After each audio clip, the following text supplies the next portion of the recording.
What's up? You got the dream team here. We're going to build our catapult starting today. So we're going to start by naming off some materials that we got. We're recycling all these materials, so the environment and stuff. Anyways, so we got right here some possible attachment points with the command strips, some possible pivot points we have here, some counterweights, maybe a propulsion system, I don't know.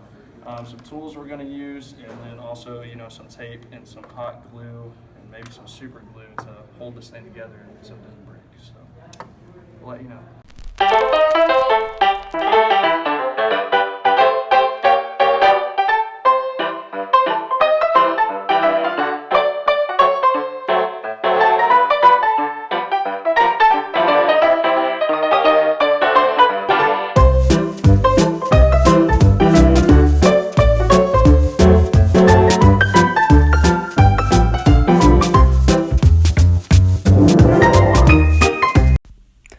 So here's our completed prototype.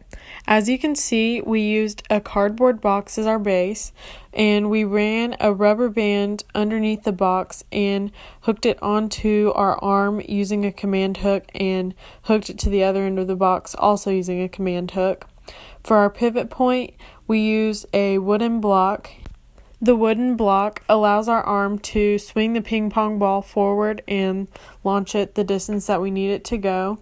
We also cut a cup in half, which is used to load our ping pong ball and keep it in place until we're ready to launch it. We used duct tape to reinforce our arm to make sure that the arm wouldn't bend when we pulled it back, and added tension in order to launch the ping pong ball.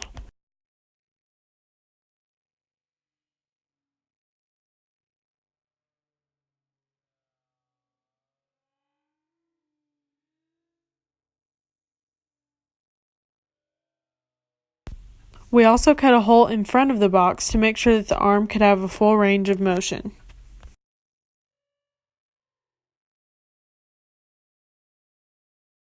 Release down. It's getting there. Oops. Because the taller. After testing our prototypes, we identified the shortcomings of our project. First, we realized that our ball wasn't being launched far enough. To fix this, we proposed the ideas of making a higher pivot point and a longer arm. Second, we realized that our rubber band didn't have enough tension, which wasn't giving our arm enough power to propel the ball the correct distance. To fix this, we decided we might want to use a smaller rubber band.